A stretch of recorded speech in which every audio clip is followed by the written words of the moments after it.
North of the border, the blame was placed right at the door of the Scottish National Party.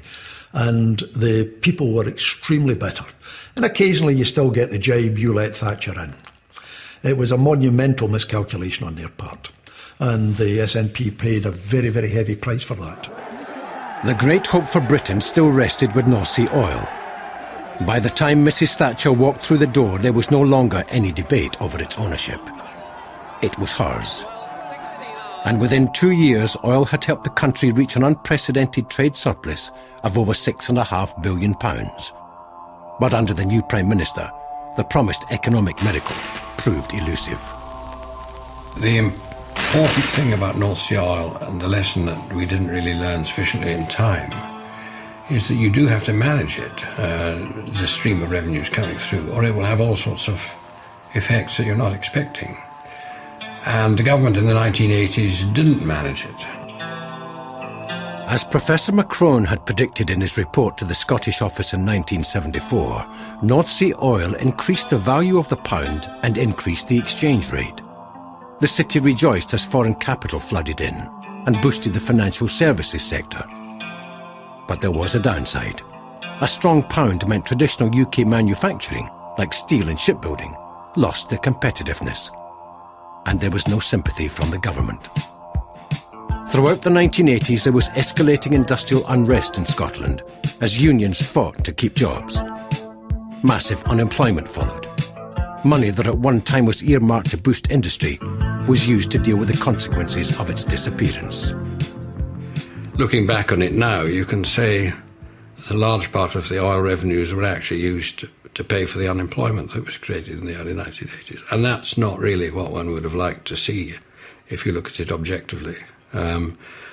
If there had been a special fund for North Sea oil, it could have financed all sorts of important things in Britain's infrastructure, which could have been important for economic development.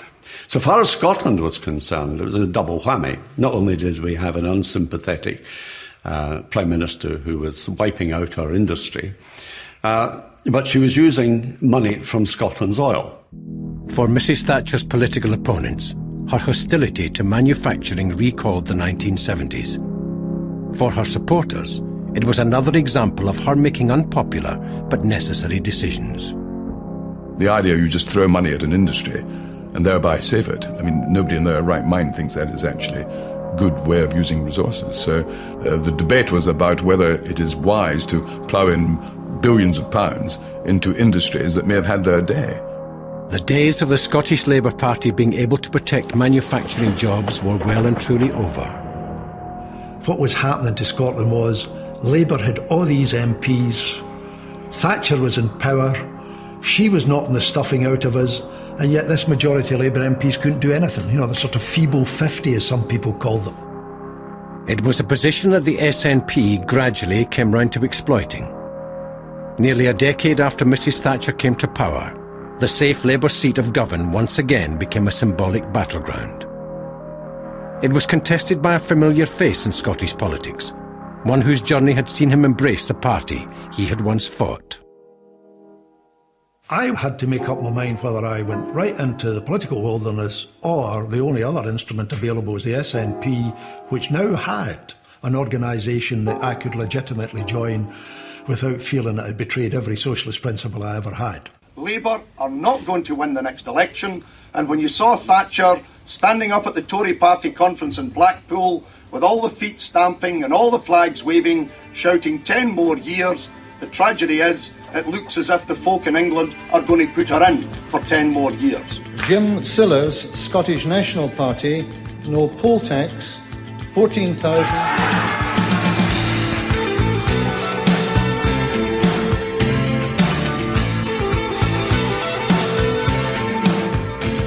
The successful campaign was unashamedly anti-Thatcherite. Her very presence in Scotland began to lay the foundations for devolution.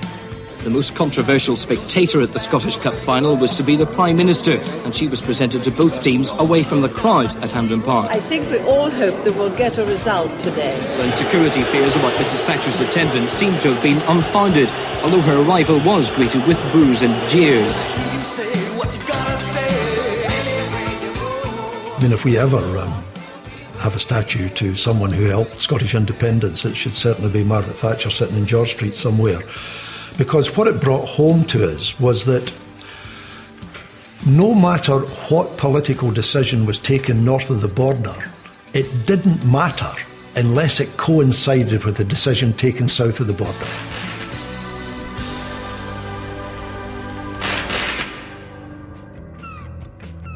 "20 years after the setback of the referendum, Scotland received her own assembly. Without the whole business of the 1979 referendum, I don't think we would have devolution in Scotland to this day. It gave the impetus, kept the whole business alive, and when Labour came back in 1997, then, of course, that was part of our commitment at that election, as it had been in earlier elections in the intervening period. Once again, talk of a referendum dominates politics. This time the call from the SNP is for full autonomy. After 10 years of devolution, the time is coming for this next step forward. Because Scotland has got what it takes for independence. Some believe it was Mrs. Thatcher's political legacy that led indirectly to the creation of a Scottish Assembly. Increasingly, there is a view that her economic legacy will determine Scotland's future. It's left us in a bit of a mess. I mean, we spent a lot of time worrying about our excessive reliance on manufacturing industries, but I think we've substituted that very rapidly for an over-reliance on the service industries and in particular the financial sector, and we're seeing the results, the dangerous results of that over-reliance at the moment. With massive public service cuts and tax rises on the way, the SNP believe that the arguments deployed 30 years ago are valid today. Westminster should no longer be calling the tune when it comes to determining Scotland's economic future. If people in Scotland don't go for independence, then they will be committing the same mistake that was made by their parents 30 years before when oil was discovered. Scotland lost the oil and will go down with the sinking ship if we stay with Britain. Countries break up when they've ceased, the various constituent parts cease to share basic values. If people feel oppressed, they turn to nationalism. So in South Africa, you get a Nelson Mandela. In India, you got a Mahatma Gandhi. The Scots don't feel oppressed, therefore we get Alex Salmond. When Britain goes to the polls in 6 months' time, many predict there could once again be a hung parliament, with the SNP in a strong position. A Scottish bloc of MPs will unblock the Westminster Parliament. We shall make our voting power let London dance to a Scottish tune. It is 30 years since the SNP last held the balance of power in Westminster.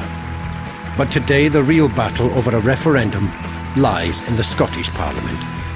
It is only if that is won that the will of the people may again be tested.